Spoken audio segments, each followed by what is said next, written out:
Welcome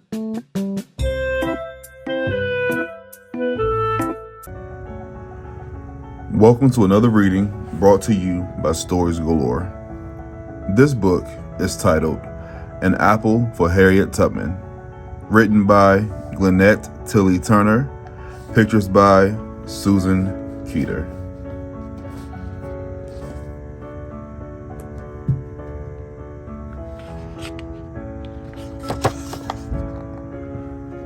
Harriet was born into slavery around the year 1820.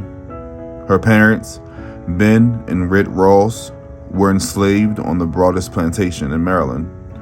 Because their parents were the property of Edward Broadus, Harriet and her brothers and sisters belonged to him too, the law said.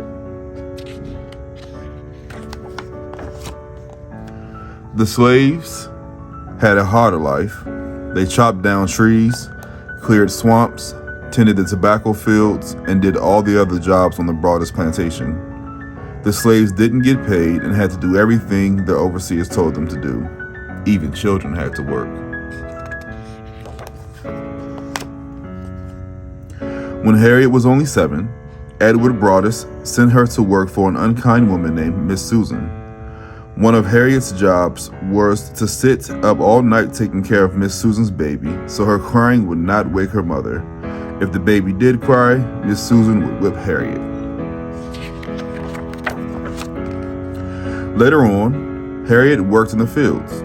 She liked working outdoors where she could feel the fresh breezes, see the sunshine, and watch birds fly free. Picking apples was her favorite outdoor job. Whenever she held a shiny red apple in her hand, she wished, oh, how she wished, she could take a big bite out of it. She longed to know if it tasted as good as it looked. She didn't like the fact that she and other slaves were expected to pick, wash, and polish these luscious-looking apples, but were forbidden to eat any. She didn't think that it was fair that slaves did all the work and the family in the big house got to eat the apples.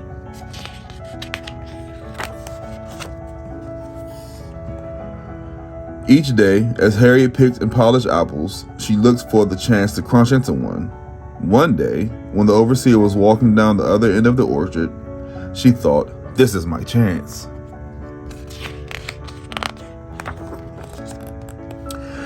But just as she was biting deep into a delicious apple, the overseer whirled around and caught her. Angrily, he took his whip and lashed Harriet.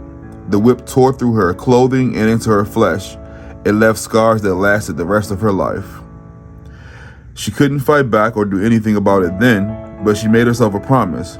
One day, I'm going to be free, and I'm going to have all the apples I want.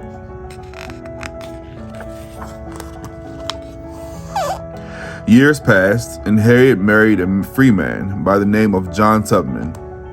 In 1849, she learned that she might be sold and sent away from her husband and sisters and brothers. Harriet took action.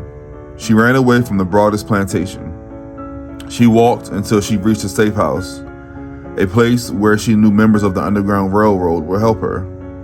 The Underground Railroad was not a railroad, but a group of black and white men and women who took great risk to help some people escape from slavery. Then, through dense forests and chilly swamps, she followed the North Star toward the north and freedom. She was always on the lookout for slave hunters and their bloodhound dogs.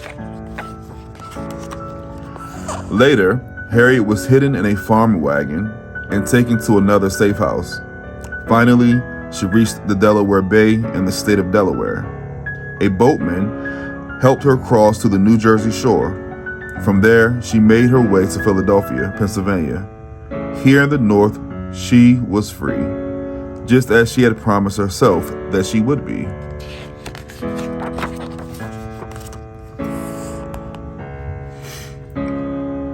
But Harriet was not happy living in freedom while her family was still enslaved. She went to work as a maid and a cook. She saved her money and went back again and again to Maryland to free her family and lead many other people out of slavery. It was extremely dangerous for Harriet to do this. There was a huge reward for her capture. The slaveholders were very angry that she had become an Underground Railroad conductor, guiding other slaves to freedom, but she and her passengers were never caught.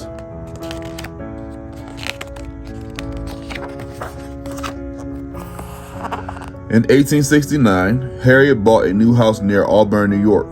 She planted rows of apple trees along the lane that led from the road to her home. It had taken a long time, but she was finally able to keep the second part of her promise she had made to herself.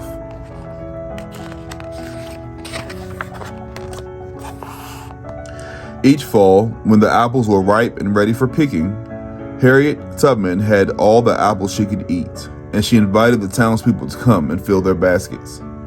Harriet Tubman's apples were a symbol of freedom for everyone to share. That will conclude the reading of An Apple for Harriet Tubman from Stories Galore.